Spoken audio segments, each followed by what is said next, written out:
What's up guys, and welcome to another video. Thank you so much for tuning in. I really appreciate you guys watching my videos. Today's reaction video is from the channel called TheODD1SOUT.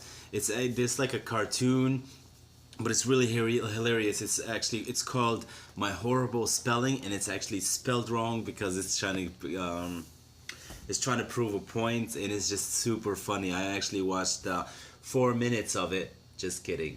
4 minutes of it. So I wanted to do a reaction video for it.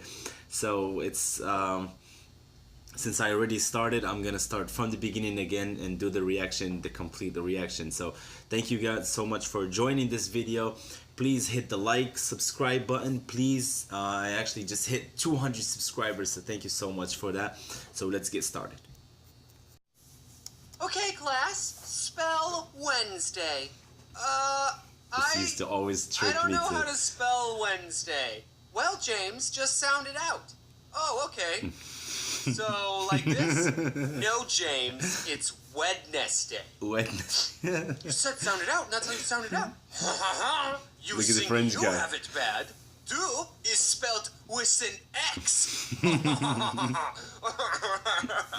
I think it comes to no Every time I surprise see that like I'm a French terrible at cartoon, it's spelling. always I feel like hilarious everyone with in that life little falls hat. into two categories. Either you're good at math and bad at reading, or you're weird. And if you've seen my other videos, you know that I'm a math boy. My mom told me that I have dyslexia because she has dyslexia and I have all the symptoms, but we never Every got time that I hear the diagnosed word by a dyslexia, doctor, I remember the movie Hangover. You can't make me take my meds, Mom. A lot of times what I do to cover up the fact that I spell lower than a first grade level is I will purposely misspell words to the point where it's obviously a joke. You thought I was doing that to be funny, but it's actually because I have zero self-confidence in my spelling, and I don't want anyone to point out my mistakes. I mentioned this in a different video, but in elementary school, I was put into an honors program, and everyone had to take spelling tests a grade ahead of their level. And by everyone, I mean everyone. Except me, because I failed every single spelling test. So I had to take spelling tests that were on level. Every week when we took a spelling test, I would have to move to the back of the classroom, and the teacher would stand right next to me. She'd call out everyone else's word, which had like 8 syllables, like anti-disestablishmentarianism, and then she'd turn to me and give me my on-level word. James, your word is cat. Also, one year our class did a spelling bee, and everyone had to participate, and like, I didn't even care that I was the first one out. Hey, that's almost my name. Another thing that I mentioned in a pretty old video is that I used to have a speech impediment when I was little. I couldn't pronounce my O's and I talked like this. I'm good now.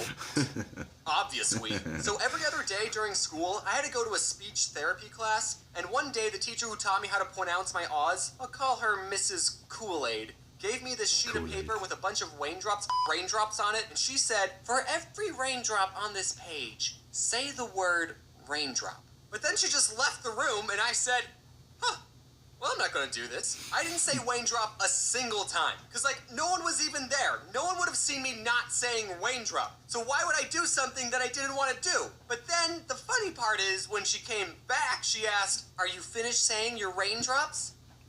No. Well, how many did you say? I didn't say any. You stupid child. I told her the truth for some reason.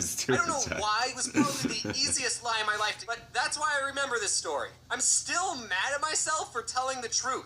And I had to say raindrop a bunch of times in front of her. She would only go to the next raindrop until I said it right. And it was terrible. It really hurt my feelings. Since I was struggling with reading and spelling, I had to get an IEP.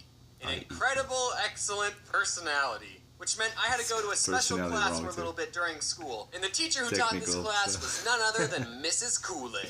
Oh yeah.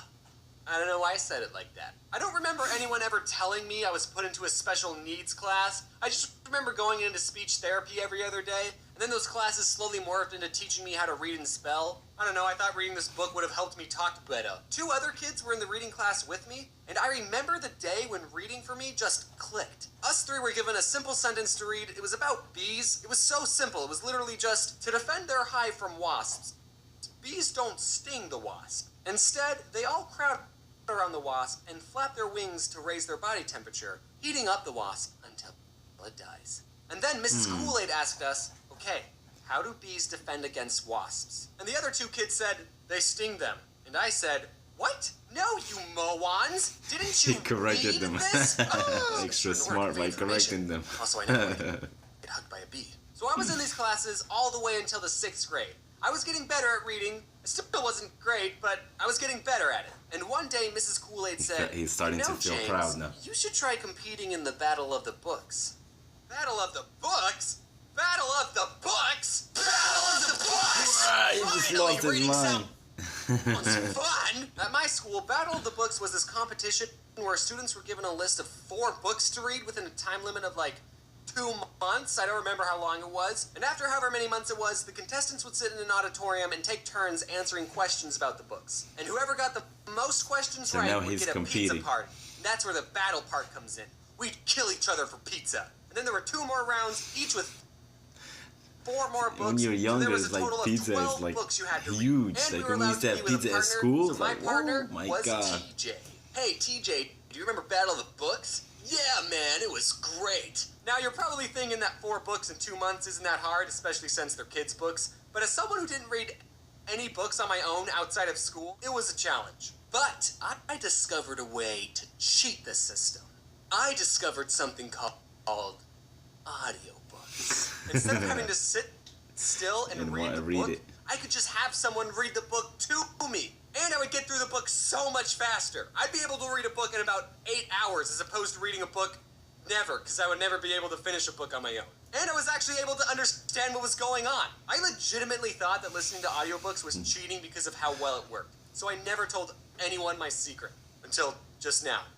Please don't tell anyone. Also, I didn't just turn on an audiobook and start playing video games. No, I sat in my bed next to the CD player and followed along with the book, and sometimes I even took notes. I've wanted to talk about my love for audiobooks for so long, but I can't, because then people will think I'm getting paid by a certain company, but I'm not, and I'll prove it. Instead of wasting your money on quality audiobooks made by professionals, you guys should all check out LibriVox.org, where you can listen to free public domain audiobooks, which means there's only old-timey classical books on it, like Aesop's Fables, which in my opinion is all you need. Anyway, TJ and I did the Battle of the Books, and for one of the rounds, TJ was sick, so I had to answer the questions all by myself, and I never forgave him for that. And also, the whole time, I was keeping track of everyone's points, and me and TJ got the most questions right. My math skills are finally being useful. I was already craving the pizza. After the last round, the teacher said, "Okay, I'll tally all the points and let you all know who the winner is in a couple of weeks." But since I was keeping track of everyone's score, I already knew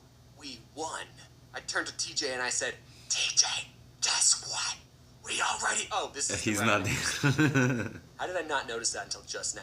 But then, a couple of weeks go by, and I'm not hearing any news about a pizza party. I was expecting to walk into class one day, and there would just be a pile of pizza boxes waiting for me. But that never happened. Dream. The teacher in charge of the competition was the librarian, so one day I went up to her and I asked, "So, did you ever say who won the Battle of the Books? Also, my favorite pizza is barbecue chicken." And she said, "Oh, these 2 5th graders won." Look at her mouth again. So the Battle of the Books was for both 5th and 6th graders. I was a 6th grader, so I went to all the 6th grader battles. But apparently, there was some low-life 5th grader who got every single question right and stole my pizza party. And that taught me a valuable lesson. Man. Even when you work hard, you don't always get what you want.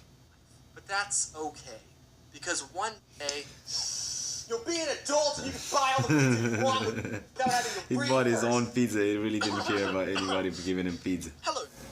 Sorry about that, guys. Like, the video was actually kind of breaking up at the end because the Wi-Fi router is all the way in the front and I'm all the way in the back, and it's like a cheap router. It's not giving the signal really good back here.